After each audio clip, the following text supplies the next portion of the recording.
Alright, so today I'm taking 10 years worth of investing experience and I want to shrink it down into a quick 10-minute short video. This is your Cliff Notes version of everything you will ever need to know about investing. After this, you can walk away, you can automate your investing, and become a millionaire automatically. So if you're ready, let's time travel back to 1906 to learn about something called the Pareto Principle, named after Italian economist Vilfredo Pareto. In 1906, he noticed that society was divided into two classes. 20% were the haves, and the other 80% were the have-nots. And he noticed that roughly 20% of society at that time was responsible for about 80% of all economic activity. Now what's cool is we can take modern-day technology and everything we know about the stock market, historical performances and statistics, and this 80-20 principle to use it to our advantage so we can make money with. By the end of this video, you will learn that you don't have to have decades of trading experience, you don't need to pay someone to invest for you, and you don't need to spend thousands of dollars on stock trading or investing courses. This is all 100% free. All you need is a little bit of knowledge, courage, some discipline, McFly, and just 10 minutes of your time, and with that, you will become an expert. If I only have 10 minutes to teach someone investing, this is the video I would show them. I'm excited, let's get right into it. Hi, my name is Andrei Jikh. Hope you're doing well, come for the finance, and stay for the short video. If you've never seen my videos before, I talk about personal finance and investing, passive income, dividends, crypto, real estate, credit cards, crypto. First, let's talk about the philosophy behind investing, and then I promise I'll show you everything as far as which stocks and everything else step by step. This is gonna seem like it has nothing to do with investing, but I promise it has everything to do with investing.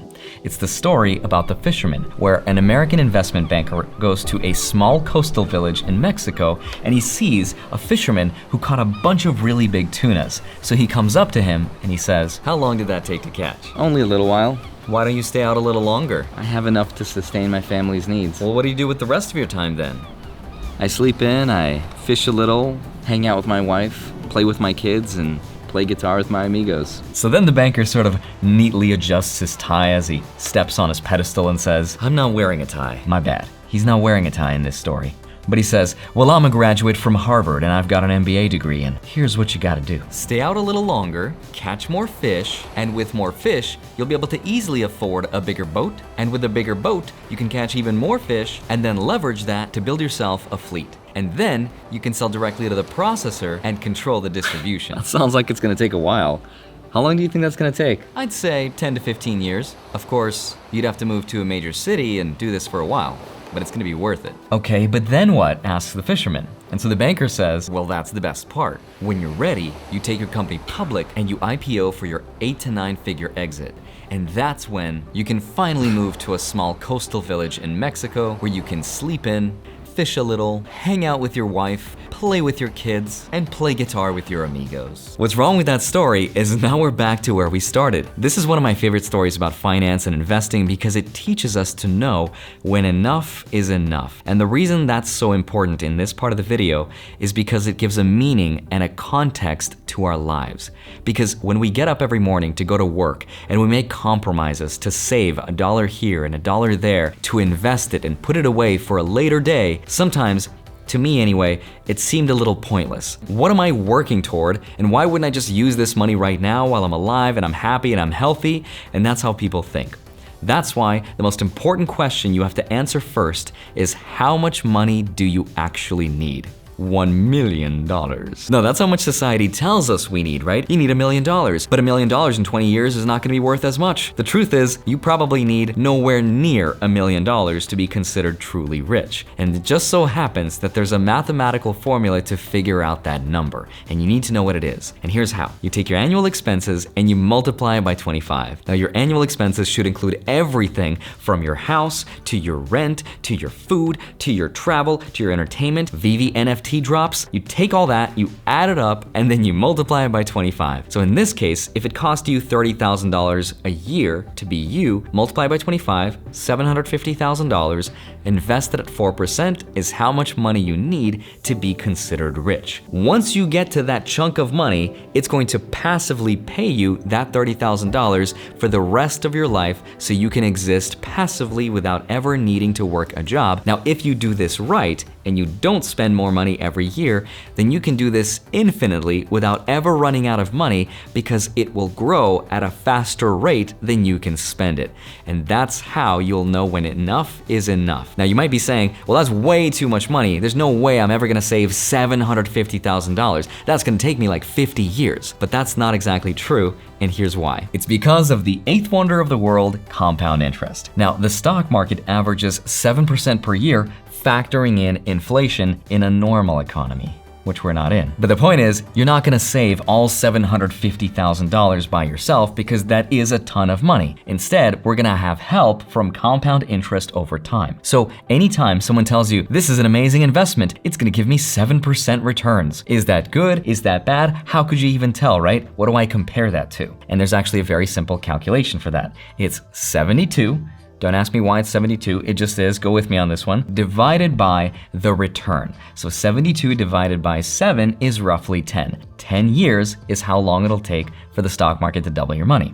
Now, last year, the stock market returned 28.6%, which is huge.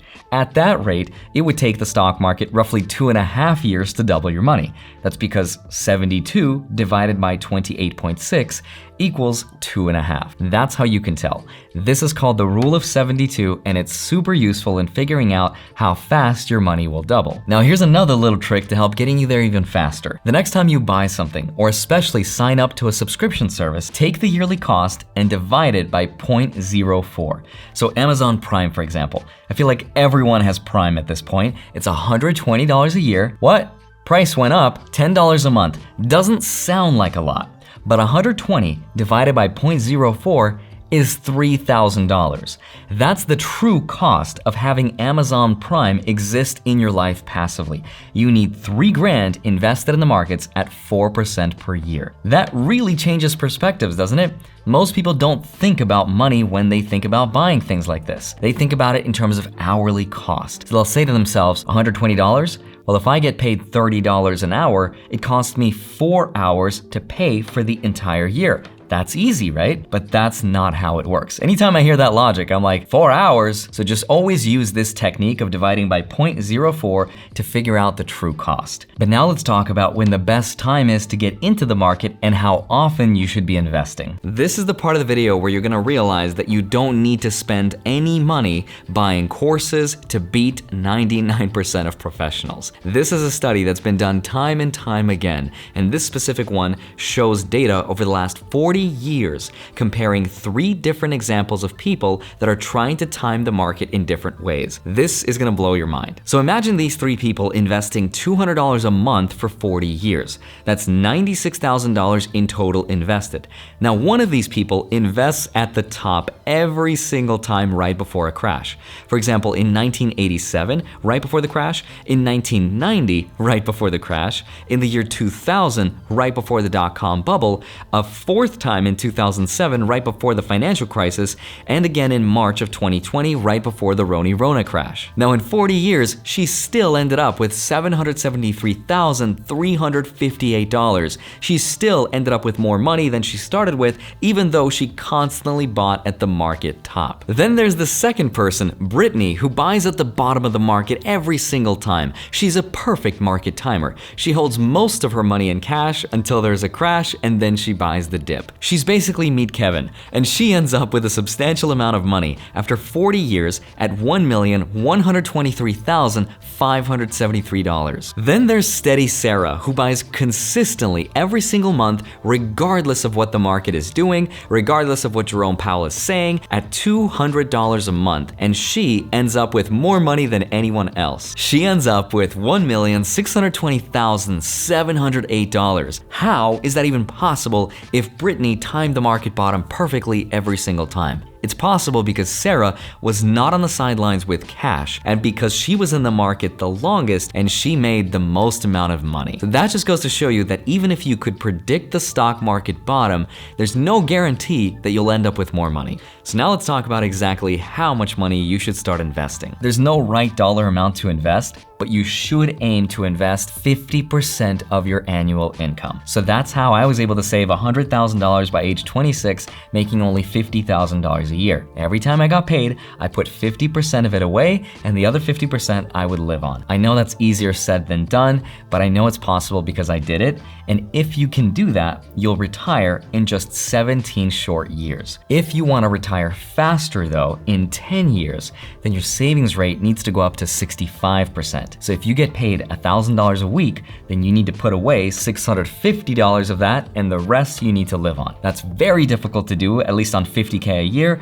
That's why it's better to work on increasing your income, but the formula stays the same. I'll leave a cheat sheet down below, but the next step is extremely important because we have to set up the right accounts to start investing inside of. Think of this as sort of like building your perfect team of Pokemon. Some Pokemon are better than others, which is why you want to pick ones that are complementary to your goal, which means stay away from Metapods unless you want your life to harden. The point is that all of these accounts make it more efficient when you level up. So the first thing you want to do is create an individual retirement account, an IRA. I have mine with M1 Finance, but you could use whatever you'd like. The second one is to get a 401k through your employer. Set yourself up with that, you'll be good to go. And for extra credit, get yourself an HSA account, which is a health savings account. It's triple tax advantaged, but max it out if you can, and you can get one through Fidelity. But once you've set up all of those accounts and they're good to go, now we can finally start buying. Before you download your favorite brokerage and you start buying GameStonk or Shiba Inu because you heard people are becoming millionaires, first we have to sort out our priorities. And with this one stock, which by the way is not financial advice, a stock that I've been buying every single day, you could own more than 4,000 companies and be extremely diversified. And that stock is VTI. That's the secret. Now, alternatively, you can buy a stock like VOO, which is the S&P 500, the top 500 companies in the US, but both of these stocks perform almost identically. And with this one stock, you will make more money than 99% of hedge fund managers are promising to make their clients. In fact, a 2019 report by the S&P Dow Jones shows that over the last 10 years, 89% of large cap funds underperformed their respective passive benchmarks. So all of this to say is that even though there's some really smart investors like Warren Buffett and Cathie Wood that become famous in some years because they do better than the stock market, but over the long term, it is almost impossible to beat it, so there's no sense in trying. Remember that the industry only wants to make it seem like investing is really hard, but that's because they get paid not based on how well their investments do, but based on how much they charge their clients those fees. So don't fall into that trap. Instead, focus on maxing out your 401k employer match,